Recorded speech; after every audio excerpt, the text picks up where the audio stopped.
everybody, distinguished guests, ladies and gentlemen. It's really a privilege to be presenting to you today. I'm sad that I couldn't make the trip over, but I'm also an optimist, and that means that I always believe in next time. So until that next time.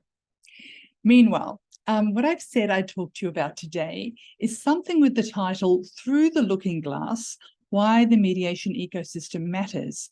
Now, it's a snazzy title, I think, but what does it mean?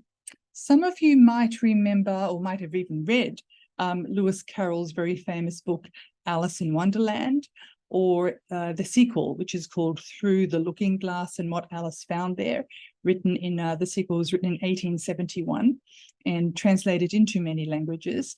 And others may be familiar with the movie, which I think featured, amongst others, Johnny Depp.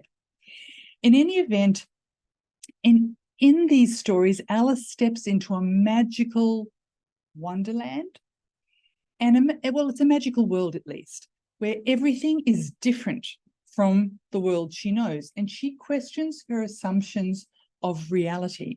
So when you look through a looking glass, everything appears different, although it's not, but it appears different. It's a very, very different perspective that offers different insights. And so it is with this idea of the mediation ecosystem that challenges a narrow and what I think is an outdated lens of regulation, mediation regulation, for example, as formal law, a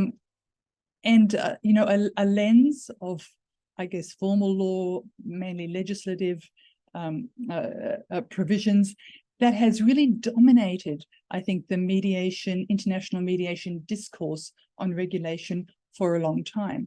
And while these ideas that I'm going to talk about today aren't new, and I and others have spoken about them before, I think they are timely. They are timely because mediation is at a pivotal point internationally, and certainly also in some jurisdictions on a domestic level. Certainly the relatively new still, United Nations Treaty on International Settlements resulting from mediation, which came into force in 2020, has put mediation on the international map in terms of mediation's credibility, its visibility, and also its legitimacy, right, as a mainstream form of cross-border commercial dispute resolution.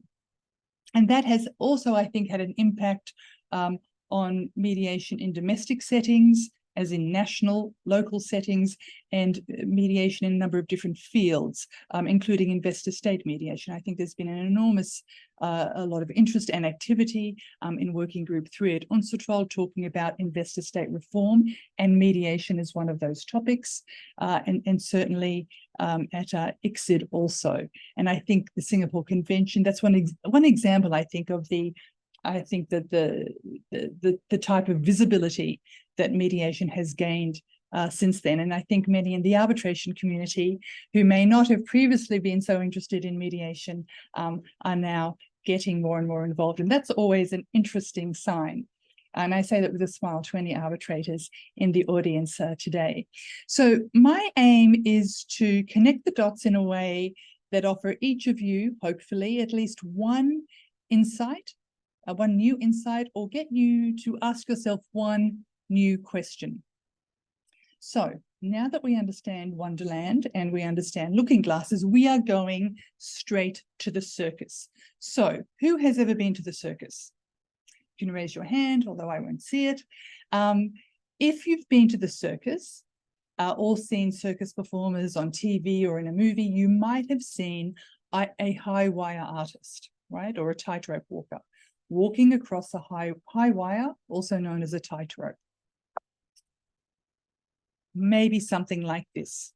So I want you to imagine a performing artist walking along a tightrope, holding a long, light rod, as in this image. And to help their balance, right, the tightrope walker continually moves the rod, changing the angle of the rod to maintain a constant. And that constant is his or her balance in space. So if the performing artist, the tightrope walker, were to hold the rod in a fixed position, just imagine this, in a fixed position, what would happen? Right? If you had a fixed rod, right? Or if you held your arms out going across a tightrope, right? And you didn't move your arms, what would happen? With all certainty, you would fall off, and the professional tightrope walker would fall off as well. So for me, what this says is that the movement of the rod, okay, changing up and down and back and forth, and being agile, being able to shift quickly, that offers a deeper continuity, right? A deeper continuity and strength that allows continuity so that the performing artist can make it to the other side of the tightrope alive. And this is a lovely metaphor for dispute resolution systems, and in particular for mediation systems, I think. Just like a tightrope walker, mediation systems are sustainable into the future only if they are given the freedom to be flexible while being rooted in reliable and robust formal legal frameworks. All right, so it's like you need your core strength and your core systems in order to give you that freedom to be flexible. And once we lose the flexibility and the agility of mediation, as many people have written and commented before, the risk is that mediation becomes more legalized, more like arbitration, or more like a sort of a more, a very directive legalistic conciliation process. And so what I'm talking about really here is the art of regulating mediation. How do we offer procedural and cultural agility in a process and still offer certainty and predictability through robust legal frameworks? Now, that is a tall order. How is it possible? Well, before I address that, I just want to have a look at what's happening in commercial mediation practice. And I'm going to look at some data, empirical evidence that SIDRA, the Singapore International Dispute Resolution Academy, has been gathering over the past few years. So the focus, to put it in context, the focus is on cross-border commercial mediation that actually happens. And the people who are answering the survey are all 100% users of commercial dispute resolution, and for the mediation data, users of cross-border commercial mediation. They can be end users, clients, or they can be professional users, as in lawyers, in-house counsel or external lawyers. They are the people answering the survey. It's an international survey because we are based in Asia, in Singapore. Probably more than half of the respondents are from the Asia region, but certainly it's an international survey, and we're always looking to expand the internationality of it. So you may wish to respond in future years. But what does this graph show you? It looks at arbitration, mediation, and litigation, and looks at users' levels of satisfaction. And without going into any detail, the light purple in the middle, right, is mediation, the dark purple is arbitration, and the gold is litigation.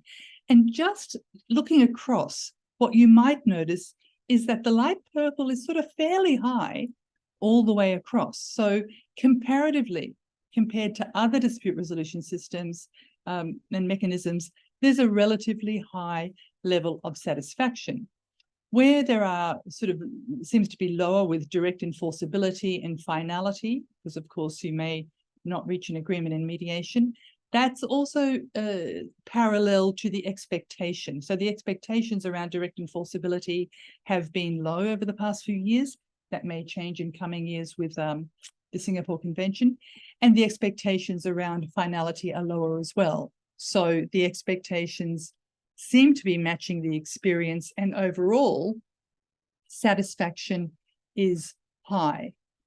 And here, what this graph shows on the left-hand side is what factors did you take into account in deciding to use mediation, and how important to you was that factor? And then on the right-hand side, how satisfied were you with that factor? And you can see that, as I just said before, there's a pretty good link between expectation and experience, right? So people are satisfied with what we are currently doing, we being professional mediation community, in cross-border commercial mediation, right? They like procedural flexibility, they like preservation of the possibility to preserve business relationships. They're happy with speed and costs, generally speaking. And I guess my point here is that what we have that's going well, we shouldn't change.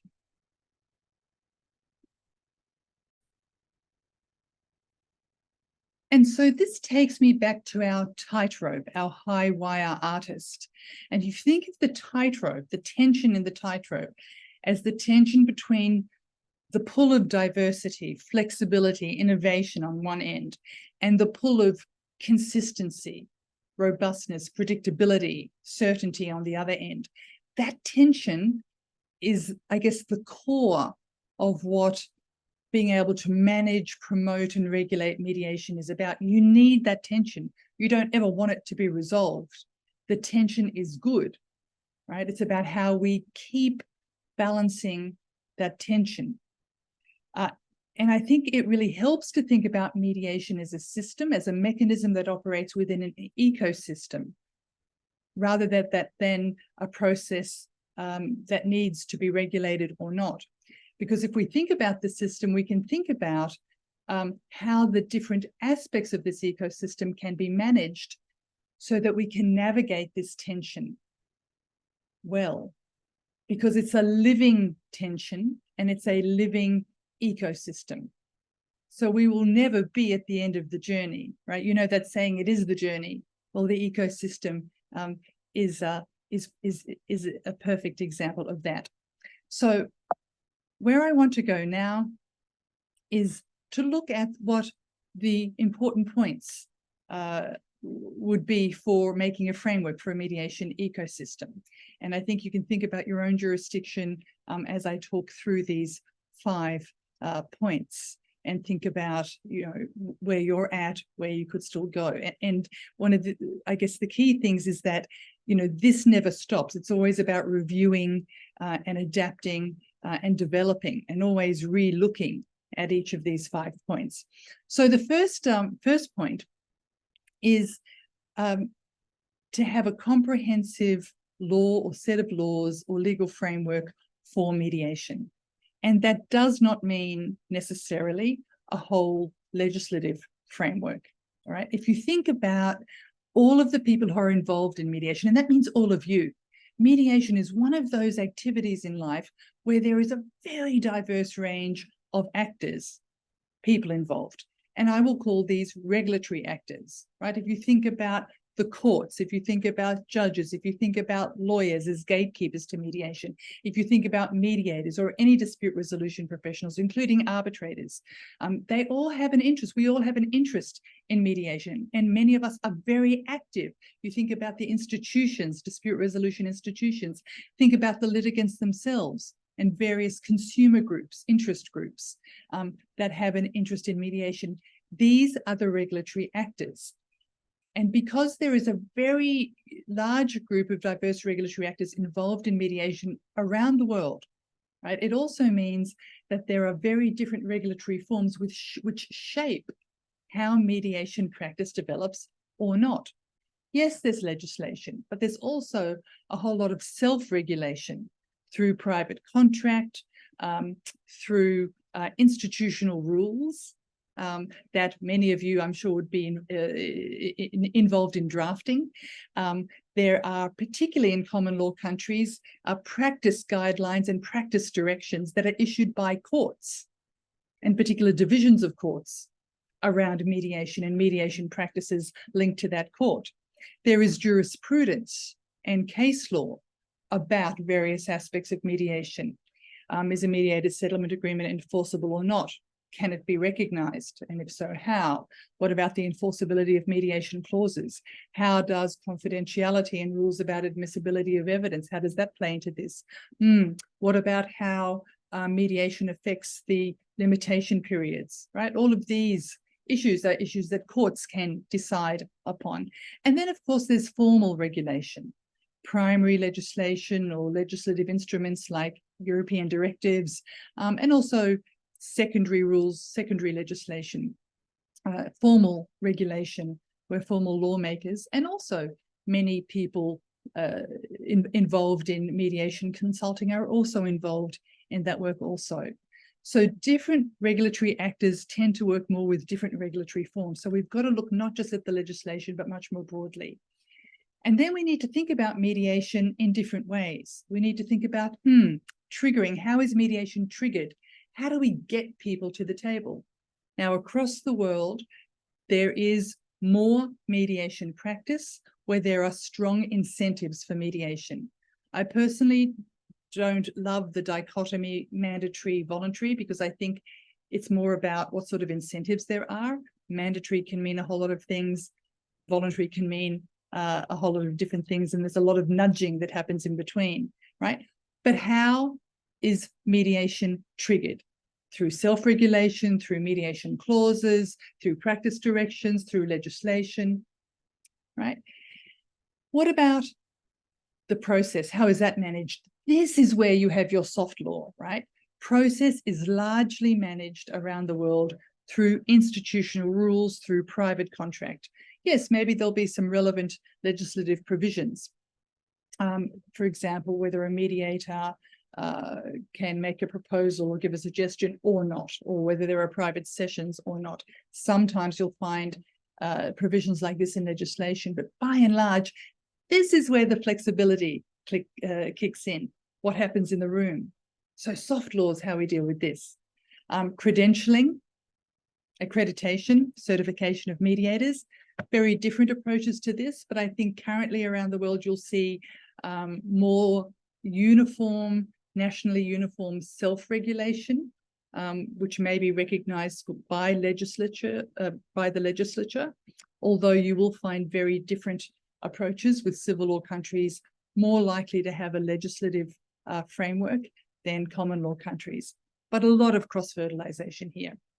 And finally, rights and obligations. Here we're talking about issues like confidentiality, admissibility of mediation evidence, enforceability of settlement agreements, of mediation clauses.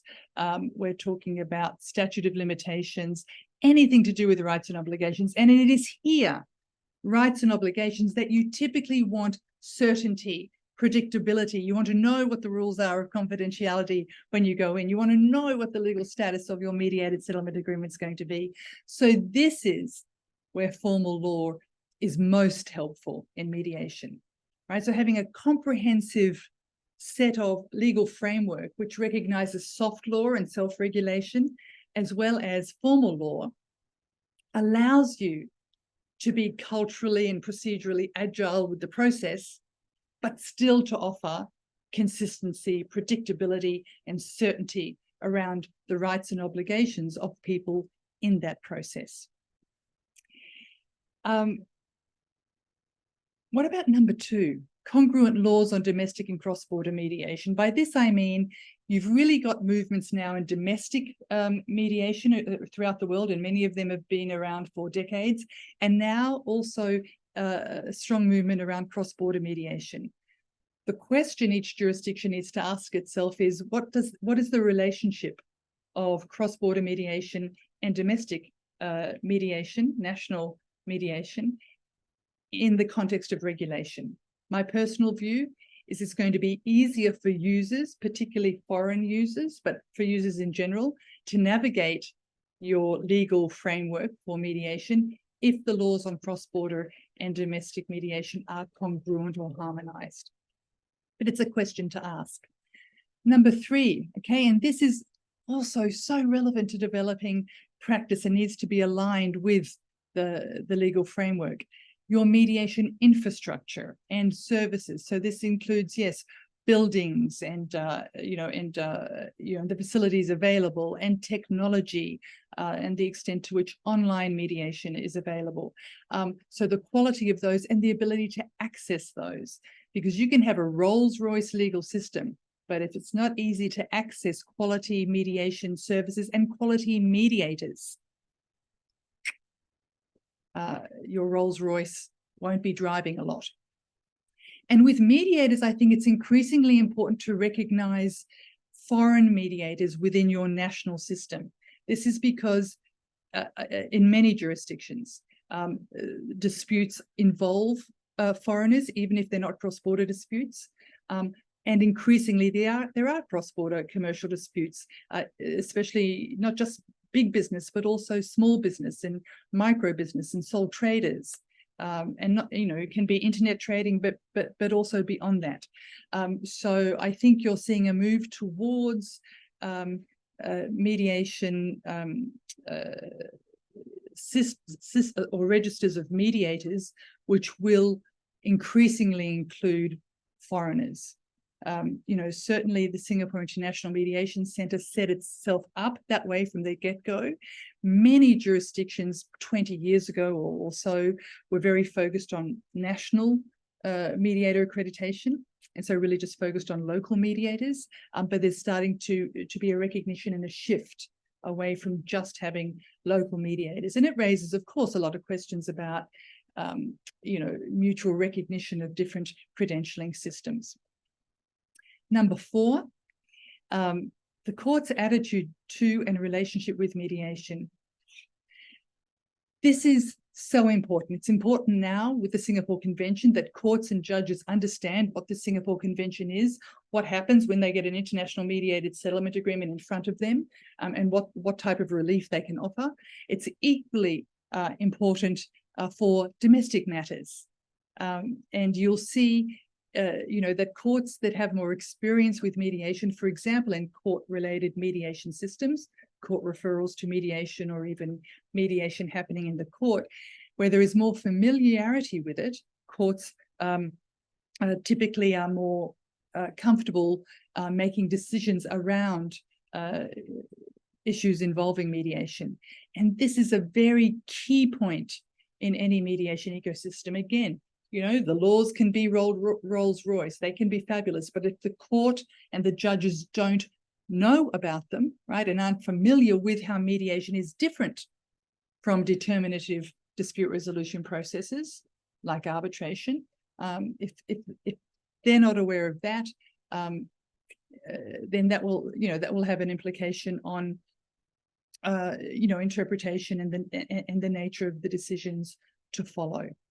And finally, I think it's always important to keep thinking about the interconnection between mediation and the broader ecosystem of dispute resolution and international dispute resolution. So by this, I mean, how does mediation, local mediation, fit in? How does that system connect to cross-border mediation, right, in my jurisdiction? Are there different organizations for it? Or is it all within the one organization? Are we well connected, or are there really different people involved in doing each of these, each of these types of mediation? And how do we decide what's international, cross-border, and what's local? It's not always straightforward. But also, how does mediation connect as a process, and also as between institutions? How does it connect with arbitration and the arbitration institutions? And how does it connect with courts? So, for example, and I'll just give an example from Singapore because that's where I live and work. In Singapore, the Singapore International Mediation Centre works together with the Singapore International Arbitration Centre to offer an arb-med-arb protocol in a way that they say is seamless and cost-effective and very efficient. So that's an interconnection. If you're at arbitration and want to move to mediation, that can happen quickly. And there can also be cost adjustments. And if you're at mediation and want to move to arbitration, can also happen. I think it's the International Court, the SICC, Singapore International Commercial Court, and the Supreme Court, I think, have introduced a sort of litigation, mediation, litigation protocol, right? Again, so that clients can move from litigation to mediation and then back to litigation. And again, you may say, well, that's similar to court-referred programs. Court-referred programs are an example of that interconnection. So when we introduce mediation, it also has an impact on the rest of the dispute resolution ecosystem. It has an impact on arbitration, mediation, and mixed mode dispute resolution. So if we can keep those conversations and those connections going or build them, it's going to be better for mediation, not as an alternative dispute resolution process, but as an appropriate dispute resolution process. Because to my mind, mediation can be appropriate, arbitration can be appropriate, or litigation can be appropriate, depending on the disputants and the nature of the dispute and the time. Speaking of time, I think mine is up. Thank you for your attention, ladies and gentlemen.